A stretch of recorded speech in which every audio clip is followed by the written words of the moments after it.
Shabbat Shalom Uvorach, Parasha Vaetranan. Je voudrais dire quelques paroles de Torah à tous les malades d'Israël, Amen. Et surtout à ma maman Rivka Batrona, que je lui envoie une bonne santé.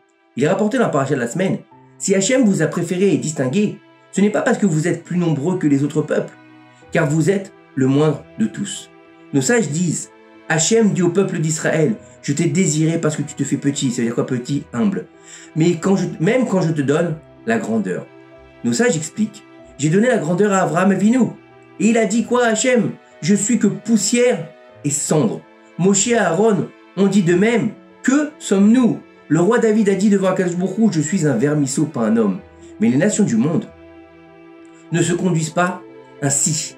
Elles s'enorgueillissent devant Hachem.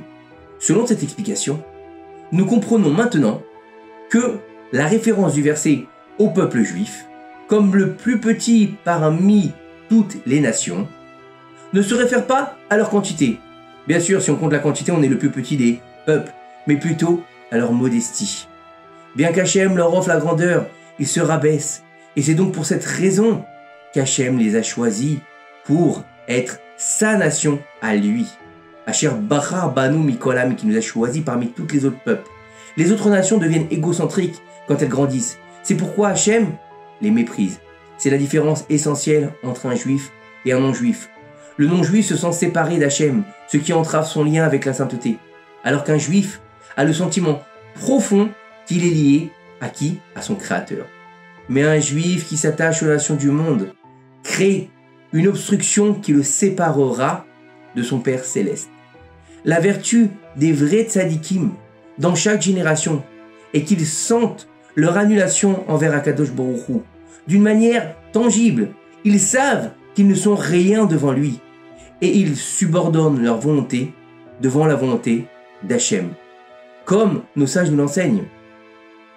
Annulez votre volonté devant sa volonté. Rabbi Nachman de Breslev disait que toute la création est soumise à la juridiction du tzaddik de vérité. Ça veut dire quoi?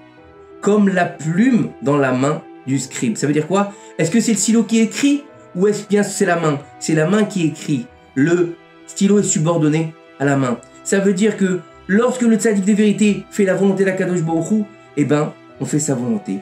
Que on comprenne par là que tout simplement, il faut faire la volonté d'Akadosh Baruch Hu. Fais sa volonté, il fera ta volonté. N'essaye pas d'être comme les nations du monde. Après la destruction du Beth Amikdash qu'on a encore commémoré cette semaine, il faut comprendre que on n'est pas comme les autres nations du monde. On est différents. Et de savoir que nous sommes les enfants d'Israël choisis par Akadosh Baruch Hu pour être le représentant d'Hachem sur cette terre. Shabbat Shalom, voir que ces quelques paroles de Torah nous aident à faire venir le Mashiach. Bimera Baminu. Amen. Kineraton. Shabbat Shalom.